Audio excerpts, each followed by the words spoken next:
Il y a ici un volet politique, il y a un problème politique qui peut être réglé politiquement. Mais les volets juridiques, parce qu'il y a aujourd'hui la CPI, ce qui n'existait pas par le passé. Donc c'est une cour internationale. Et si il y a des gens qu'on reproche quelque chose, de crimes contre l'humanité, crimes de guerre, c'est à la justice internationale de passer. La justice internationale doit se saisir de ce. Donc ne comptez pas sur moi pour que je puisse dire que non, on doit absoudre cela. Mais au même moment, on ne peut pas régler les problèmes le même jour. Il faut des problèmes de régler étape par étape. Donc aujourd'hui, nous sommes à l'étape de politique. Il y a des aspects politiques qu'il faut régler. Il y a des aspects qu'on peut les régler autour d'une table. La guerre, on l'a fait sur le champ de bataille, mais on la règle, on la termine toujours autour d'une table, disait Général de Gaulle, disait Churchill. Voilà, donc vous venez de donner un exemple concret. Donc je pense que nous devons nous apaiser, nous devons, toute proportion gardée, nous devons quand même être sereins pour dire que non, c'est quand même des Congolais. S'il y a des Congolais, ben, venez. Autour des hommes, nous devons, même avec les Rwandais, parce qu'on ne peut pas résoudre ces problèmes si on ne discute pas avec les Rwandais. Mais cela étant, par rapport à l'appel de Kikwete, le président tanzanien disait que le Rwandais devait discuter avec aussi leur opposition armée, non armée, à l'occurrence l'FDLR. Il y a une fin de non-recevoir de Kigali par rapport à ça, et vous demandez aux Congolais de discuter. Avant que je réponde à cet aspect de problème, moi je suis dans la vision d'Etienne Tshisekedi. Etienne Tshisekedi, lorsqu'il lui pose le problème de l'Est et tout ça, il dit que c'est des épiphénomènes qui vont disparaître dès qu'on met un leadership responsable. Donc s'il y a des dirigeants responsables, nationalistes, patriotes, ces problèmes de l'Est, ça va se résoudre à un clin d'œil. Pourquoi je dis ça? Et je crois à ça. Parce que si aujourd'hui Kagame s'amise avec ce qu'il est en train de faire dans notre pays, c'est parce qu'en face de lui, il y a un vide. Ou s'il n'y a pas un vide, il y a des gens qui ne sont pas à même de les contrer, de lui opposer une opposition farouche et de gens, parce qu'il regarde. Il regarde à qui il a affaire. Il a affaire à Kabila. Kabila ne pèse pas devant Kagame. Essayons de s'imaginer un seul instant que Tshisekedi, président de la République, il a l'effectivité de son pouvoir. Il a l'impérium. Kagame ne va pas s'amuser. C'est pour ça je viens de dire qu'il faut régler les problèmes par étapes. Sinon, on ne peut pas régler tous les problèmes le même jour, au même moment.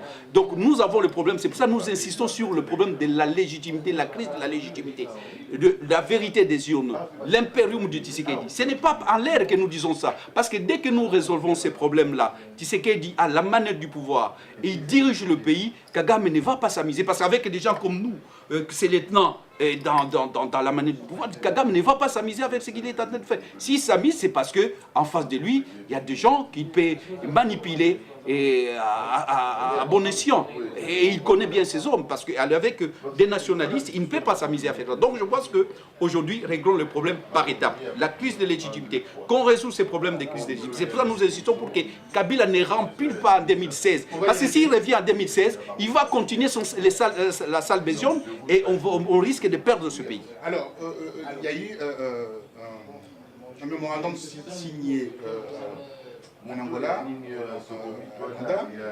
concernant cet aspect de réformer l'armée congolaise, de protéger l'intégrité territoriale de la RDC. Il y a eu Juma, il y a eu Eduardo dos Santos et également Kabila. Que pensez-vous de cet accord tripartite? Je vais répondre autrement, je vais formuler la réponse autrement. Au Congo, il n'y a pas de crise politique. Je peux dire ça. Sans crainte d'être contredit, au Congo, il n'y a pas de crise politique, il n'y a pas de crise militaire, il y a crise d'hommes. C'est un problème d'homme. C'est l'homme qui est la plus grande richesse d'un pays. C'est l'homme qui doit réformer l'armée. Si nous n'avons pas cet homme-là, tout ce qu'on est en train de faire là, c'est juste des chapelets de bonnes intentions qui vont se mais c'est la littérature. On peut bien signer. Donc il faut l'homme. Et l'homme, c'est l'homme richesse, c'est l'homme qui doit construire, c'est l'homme qui doit ordonner, c'est l'homme qui doit faire, de sorte que nous puissions avoir l'armée. Et cet homme-là, le peuple l'a élu. Etienne Tshisekedi Mulumba, il y a ces hommes-là, qu'on trouve ces hommes, et le reste viendra. On peut signer ces accords. Qui a signé ces accords? C'est toujours la même personne qui est aujourd'hui qualifiée de haute trahison. C'est Kabila, qui est en train de trahir tout un peuple. Alors, et cet homme-là qui signe des accords, mais demain il va torpiller ces mêmes accords.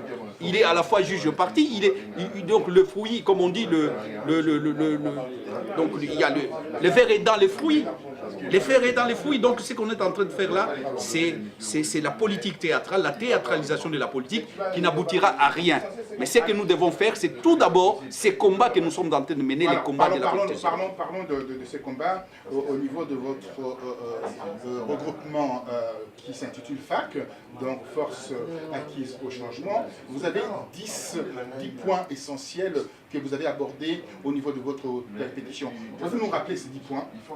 Le 10 points, excusez-moi, je n'ai pas mes lunettes, mais dans la foulée, il y a la crise de légitimité, il y a la guerre de l'Est, il y a l'armée républicaine, il y a les problèmes de droits de l'homme, il y a la CENI, réellement indépendante, il y a la bonne gouvernance, il y a le pillage des ressources, et le problème des voisinages, il y a la réconciliation nationale et il y a la cohésion nationale. Vous verrez que dans ces 10 points, on retrouve tous les problèmes. Et ces problèmes-là, s'il y a un dialogue sincère et fort, on peut régler ces problèmes et on peut avancer. Donc c'est pour ça que je dis bien que fais-moi un bon diagnostic. Un vieux médecin dira, fais-moi un bon diagnostic, je te ferai une bonne prescription médicale. Donc nous avons fait un très bon diagnostic et là, au dialogue, maintenant, on va discuter pour qu'on puisse donner les solutions ou les pistes de solutions à ces problèmes. Mais et encore une fois, il faut qu'il y ait des hommes pour appliquer ces résolutions. Parce que les Congos, depuis 1960, il y a eu des belles résolutions. Mais aujourd'hui, toutes ces résolutions sont restées lettres mortes. À la conférence nationale souveraine, il y a eu des très bonnes résolutions. C'est pour ça que je parle de crise d'hommes. Il faut qu'on trouve des hommes. Et ces hommes-là existent, heureusement. Mais c'est vrai qu'ils ne sont pas nombreux. Mais ça existe. On ne peut pas dire que tous les Congolais sont des crapiles. Permettez-moi l'expression, on ne peut pas dire que tous les Congolais sont des imbéciles. Il y a des Congolais consciencieux, des patriotes qui sont prêts à sortir la tête du loup, à sortir le Congo de ces gouffres que nous sommes depuis un certain moment. Comment vous êtes organisé pour cette pétition? Est-ce que vous avez un site internet? Vous avez bien sûr un numéro de téléphone ou un endroit où les gens peuvent aller pour bien sûr signer patriotiquement cette pétition? Ici, je préfère que les gens s'approprient cette affaire parce que ce n'est pas l'affaire d'un individu, ce n'est pas une seule personne, Moïse Mounidela ou Bongos, qui vont sauver ces pays. Les pays, l'affaire d'un pays, c'est l'affaire de tout le monde. Mais c'est vrai que l'initiative peut venir d'aider 3-4 personnes, mais pour arriver à l'objectif, c'est-à-dire barrer la route à l'imposteur, donc il faut que les Congolais se mobilisent, de l'intérieur comme de l'extérieur. Pour ça, nous misons beaucoup sur les Congolais de l'extérieur. Pourquoi? Parce que les Congolais de l'extérieur ont prouvé à la face du monde aujourd'hui qu'on peut compter sur eux.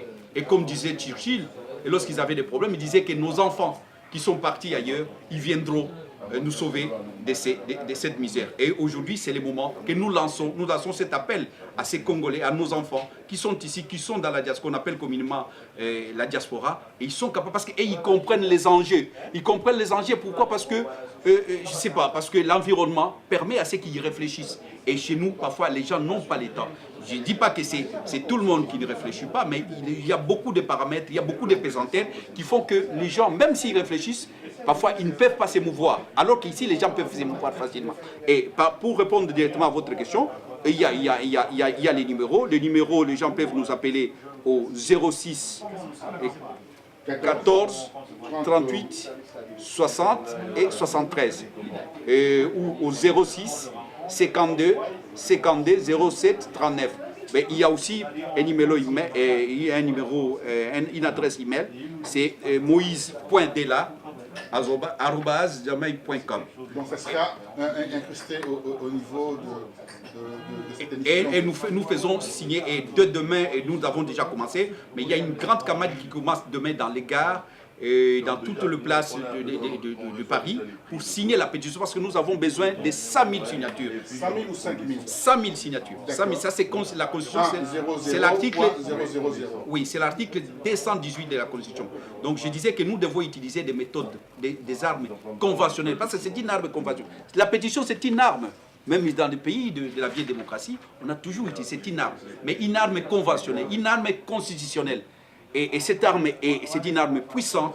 Et il dit que cette arme-là va faire de sorte que nous aurons même l'appui de la communauté internationale. Au lieu de crier dans les cafés, au lieu de crier, mais je dis bien que le combat qui a été mené par la diaspora, c'est un combat que nous devons saluer, que nous saluons. Mais ce combat doit aboutir à quelque chose pour mettre fin à ce qui se passe chez nous, donc la dictature, avec tous ces colorés.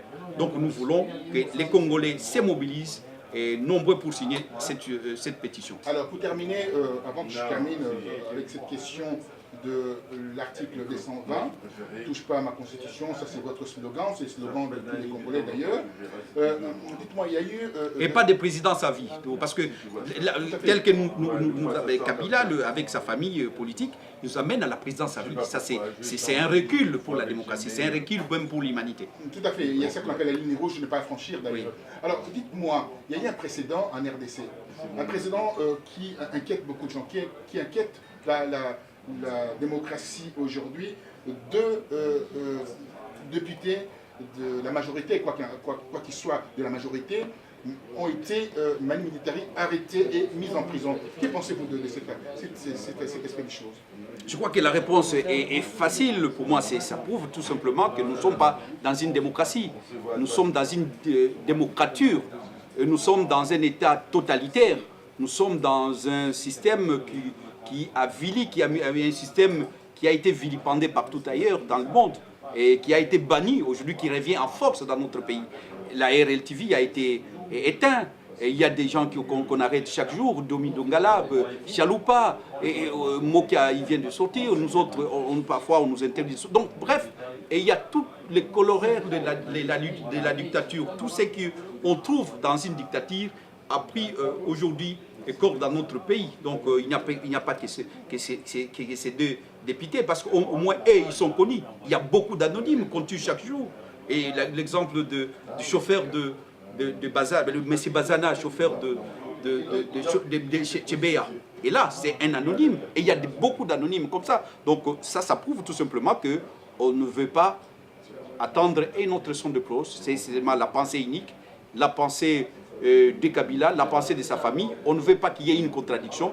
Et alors que la contradiction, c'est ça la démocratie. Donc le fait que les députés ont dénoncé la dictature, le fait qu'ils ont dénoncé la complicité de Kabila dans ce qui se passe à l'Est, voilà, c'est ça les problèmes, ceux qui résument leur combat, parce qu'ils ont mené un combat pour dire que non, aujourd'hui, ce qui se passe, Kabila est, sinon compris, il est responsable de ce qui se passe. Et pour cela, il fallait éteindre sa voix, il fallait l'arrêter, et peut-être il fallait le tuer. Donc il a raté de justesse d'être tué, c'est ainsi qu'on l'a amené à Kinshasa. Il est condamné à 3 ans de prison. Et 3 ans de prison, mais lorsqu'on condamne quelqu'un, chez nous aujourd'hui, il y a, comme disait Zaïd Ngoma, il y a la culture de la poudre noire, et qu'on utilise et qu'on tue les gens. Aujourd'hui, il est en prison, et peut-être demain, lorsqu'il sortira de la prison, ça sera un cadavre, parce qu'il est en vie, mais il est déjà empoisonné. Alors, je récupère votre propos pour terminer avec cette question. Donc, croyez-vous à la mort par empoisonnement de Molotov? Bon, ça, je suis musulman, vous le savez très bien. Je ne peux pas dire que Molotov a été empoisonné, mais pourquoi ces bruits-là? Il n'y a pas de bruit, il n'y a pas de fumée, ça fait. Pourquoi ces bruits-là, un bruit assourdissant? Dans tous les coins de la ville de Kinshasa où on dit que Molotov a été empoisonné. Parce qu'il y a un précédent, si les gens disent ça. Parce que c'est devenu une culture. J'ai parlé de la culture de la poudre noire, c'est Zaïd Ngoma qui l'a dit, que nous n'avions pas ça chez nous au Congo. Donc il y a des morts en cascade, les gens, c'est devenu une culture du pouvoir actuel, mais je ne dis pas parce que je n'ai pas de preuves pour dire que Molotov a été empoisonné, mais en tout cas à Kinshasa, ça s'est dit, et ça... Et dans la rue, comme dans les cuisines, comme dans les bars, ça s'est dit que ce Molotov a été empoisonné par le pouvoir en place. Moi, ça ne m'étonne pas parce que je vous dis bien, ça devient une culture, ça devient une tradition. Et lorsqu'on ne tue pas, on n'empoisonne pas un homme politique, c'est des questions. Mais la règle aujourd'hui, c'est devenu cette culture-là de la poudre noire. Pour terminer, il y a eu 50 000 personnes qui sont sorties pour accompagner la